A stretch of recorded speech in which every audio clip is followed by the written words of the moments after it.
केरला के ब्रैम्पटन में हिंदू मंदिर के बाहर हंगामा, खालिस्तान समर्थकों ने श्रद्धालुओं से की मारपीट, उपद्रवियों ने मंदिर में तोड़फोड़ की भी कोशिश की। कनाडा में भारतीय मूल की सांसद अनीता आनंद ने श्रद्धालुओं पर हमले की निंदा की है और उन्होंने कहा है कि हिंदू सभा मंदिर में हुई हिंसा की घटनाएं अस्वीकार्य है, दोषियों पर कार्रवाई होगी। ब्रैम्पटन में मेयर पैट्रिक ब्राउन ने हमले की निंदा की है। एक्स पर पोस्ट कर लिखा, कनाडा में हर किसी को अपने पूजा स्थल में सुरक्षित महसूस करना चाहिए, दोषी पाए जाने वालों के खिलाफ कार्रवाई होगी। अमेरिका में चुनाव जीतने के लिए भारतीयों को रिझाने की कोशिश लगातार जारी है। कमला हैरिस ने भारतीय मां के साथ फोटो भी शेयर किया है और ट्रंप बांग्लादेश में हिंदू अत्याचार पर सवाल उठा चुके हैं। गाजा में हमास का मिलिट्री कमांडर ढेर हुआ है। इजराइल दीन कसाब को किया गया है ढेर। इजराइल एयरफोर्स ने कार्रवाई को अंजाम दिया है। हमास का सीनियर कमांडर था इज अल दीन। इजराइल ने लेबनान के बालबेक शहर पर फिर किए हवाई हमले, कई लोगों के मारे जाने की खबर। हमले से पहले कई इमारतों को खाली कराने की चेतावनी दी। इजराइल ने सीरिया में किया जमीनी हमला। इजराइल सैनिकों ने हमले का वीडियो भी जारी किया। कई इमारतों में इजरायली सैनिकों ने मारा छापा। सीरिया में जमीनी हमले के दौरान इजरायली सैनिकों ने ईरान से जुड़े सीरियाई नागरिकों को पकड़ा है। इजराइल ने पहली बार सीरिया में सैनिक भेजने की जानकारी दी। इजराइल के हाइफा शहर पर हिजबुल्लाह का ड्रोन अटैक, हमले के बाद कई जगहों पर लगी आग। इजराइल का दावा, कई रॉकेट को आयरन डोम ने मार गिराया। लेबनान के सिडोन में इजरायली हमले में 3 लोगों की मौत हो गई, कई लोगों के मारे जाने की खबर है। लेबनान का दावा यह है कि पिछले 2 हफ्ते में सिडोन पर तीसरा हमला है। हिजबुल्लाह के ड्रोन अटैक पर आईडीएफ का दावा, लेबनान से हाइफा शहर पर दागे गए कई रॉकेट, कुछ ड्रोन के गिरने से लगी आग, कई ड्रोन को आयरन डोम ने मार गिराया। बिल्कुल पुनीता, और ये ऐलान हुआ है बीजेपी के ऐलान के बाद, इसका कितना असर होता है जनता पर और चुनावों में इसका कितना असर देखने को मिलता है, ये तो बात की बात है। इसे समझना तो बेहद अभी समय लगेगा इसमें। लेकिन अगर बात करें तो विपक्ष इसको लेकर के बौखला गया है। विपक्ष को समझ नहीं आ रहा कि इससे कैसे टकराए। इस ऐलान के बाद बीजेपी की काट क्या है?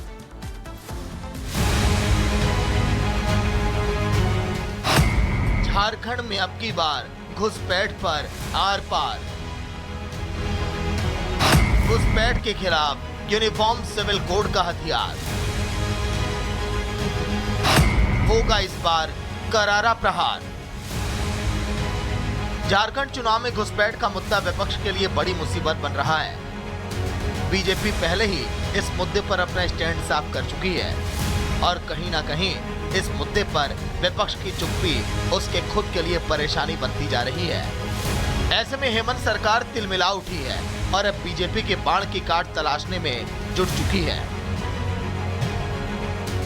हमने कहा ना एनआरसी चलेगा ना यूसीसी चलेगा, यहां चलेगा तो सीएनटी एक्ट चलेगा, एसपीटी एक्ट चलेगा और पेशा कानून चलेगा।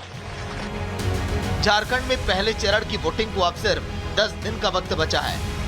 10 दिनों में होने वाले चुनाव प्रचार के लिए सियासी पार्टियां अपने दांव पेच सेट कर रही हैं। एक तरफ बीजेपी घुसपैठियों को बाहर निकालने का दावा कर रही है, तो दूसरी ओर ये भी दावा कर रही है कि आदिवासियों पर यूनिफॉर्म सिविल कोड लागू नहीं होगा। झारखंड में यूसीसी जरूर आएगा। हमारी सरकार झारखंड में यूसीसी लाएगी, मगर यूसीसी से आदिवासियों को पूर्णतया हम बाहर रखेंगे। कोई आदिवासी के अधिकार और कानून को यूसीसी से हम नहीं छेड़ेंगे। झारखंड प्रचार में पहले ही एकजुटता के मुद्दे पर बीजेपी मजबूती से प्रचार कर रही है। बीजेपी के बटोगे तो कटोगे वाले बयान का तोड़ अब तक विपक्ष के हाथ नहीं लगा है। एक रहेगा तो सेफ रहेगा। राहुल गांधी ने हिंदू समाज को बांटने के लिए निरंतर प्रयास कर रहा है। झारखंड में घुसपैठिया आते हैं, हमारे आदिवासी समाज, हिंदू समाज का अस्मिता को खतरा में पहुंचा दिया है। घुसपैठिया आपका जमीन, आपका बेटी, रोटी माटी बेटी तीनों को छीन के लेके जाएगा। झारखंड में पहले ही हिंदुत्व के मुद्दे पर बीजेपी से लड़ना विपक्ष के लिए मुश्किल था और अब यूनिफॉर्म सिविल कोड के ऐलान के बाद ये लड़ाई और भी ज्यादा कठिन हो गई है। देखना होगा कि विपक्ष के पास इस मुद्दे को टक्कर देने जैसा कुछ है भी या फिर नहीं। Bureau report, Republic Bharat. और चलिए अब बात कर लेते हैं दिल्ली की। दिल्ली में विधानसभा चुनावों की तैयारियों के बीच सियासी पारा जो है वो बहुत हाई है और मौका है छठ का। छठ को लेकर के दिल्ली में तैयारियों को लेकर के दरअसल अब बीजेपी और आम आदमी पार्टी आमने सामने आ गई है।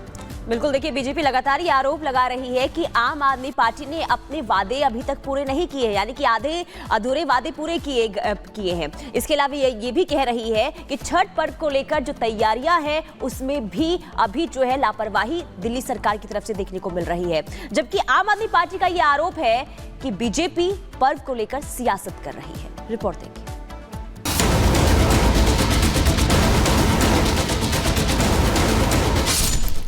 छठ पर सियासत, किस पर आफत? घाट को लेकर घमासान, कैसे निकलेगा समाधान? हर बार की तरह इस बार भी दिल्ली में छठ पर्व को लेकर सत्ता पक्ष और विपक्ष आमने सामने है। बीजेपी दिल्ली सरकार और केजरीवाल से सवाल कर रही है। सवाल उन दावों पर पूछे जा रहे हैं जिसमें केजरीवाल ने यमुना को स्वच्छ और निर्मल करने का वादा किया था। जाहिर है दिल्ली विधानसभा चुनाव नजदीक है, इसलिए बीजेपी सत्ता में काबिज आम आदमी पार्टी से हर उस वादे का जवाब मांग रही है जिसको वो 10 साल पहले करके या तो भूल चुकी है या फिर जो वादे उसके लिए दिल्ली की सत्ता में पहुंचने का एक माध्यम बने थे और वो आज वादों की फहरिस्त धूल फांक रही है। आस्था की पर्व छठ के शुरू होने में कुछ ही दिनों का समय अब बचा है, लेकिन हालात ये हैं कि अभी भी घाटों पर साफ सफाई को लेकर कई तरह के सवाल खड़े हो रहे हैं। आज दिल्ली बीजेपी के सभी सांसद छठ घाट का निरीक्षण करने वाले हैं। साथ ही ये सभी सांसद यमुना की साफ सफाई का भी जायजा लेंगे। बीजेपी आम आदमी पार्टी पर छठ समितियों में भी करप्शन का आरोप लगा रही है। जो दिल्ली सरकार है आम आदमी पार्टी की, वो जानबूझ के लोगों की समस्याओं को निदान नहीं कर रही है बल्कि उलझा रही है। बहुतों की समस्या ये है कि मेरी छठ समिति है, हमारा जगह कैंसिल कर दिया। किसी की समस्या है कि हमारा छठ समिति का नाम और उसका अधिकारी किसी और को बना दिया, सिर्फ छठ का जो पैसा मिलता है वो लेने के लिए। छठ पर्व के श्रद्धालुओं की बड़ी संख्या और यमुना के घाटों में पसरी गंदगी के चलते छठ पूजा को या तो कृत्रिम तालाबों में शिफ्ट कर दिया गया या फिर लोग इसे अपने घरों में ही मनाने लगे। घाटों को लेकर बीजेपी और आम आदमी पार्टी के नेता आमने सामने हैं। दोनों ही पार्टियां एक दूसरे पर घाटों को लेकर राजनीति करने का आरोप लगा रही हैं। हम छठ मनाते आए, हम मनाएंगे। मैं चैलेंज कर रहा हूं बांसुरी स्वराज को, आए भगवत गीता पे कसम खा जाए कि यहाँ पे हम 8 साल से छठ पूजा नहीं करा रहे, हम सब लोग घर चले जाएंगे। पूछो बांसुरी स्वराज से, खाएगी कसम। वो अवरोध क्यों डाल रहे हैं? आप देख रहे हैं कि यहाँ पर घाट की खुदाई हो रही थी, आकर सिटिंग मिनिस्टर सौरभ भारद्वाज जी ने जेसीबी में से चाबी निकाल ली, समिति के सदस्यों के साथ बदतमीजी करी।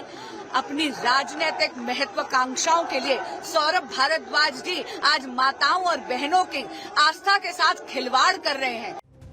विपक्ष का कहना है कि आम आदमी पार्टी ने दिल्ली की सियासत हासिल करने के दौरान कई ऐसे दावे कर डाले थे जिनका पूरा होना बेहद मुश्किल था। उनमें से एक था यमुना को साफ करने का। यमुना में प्रदूषण कम करने की बात तो दूर, प्रदूषण इतना बढ़ गया है कि पानी के ऊपर जहरीले झाग तैरने लगे हैं। बीजेपी ने यमुना की सफाई को बड़ा मुद्दा बनाया है। बीजेपी पूछ रही है कि छठ पर्व में भी यमुना दूषित क्यों है? 10 साल बीत जाने के बाद भी आखिर यमुना का ये हाल क्यों? Bureau report, Republic Bharat. देखिए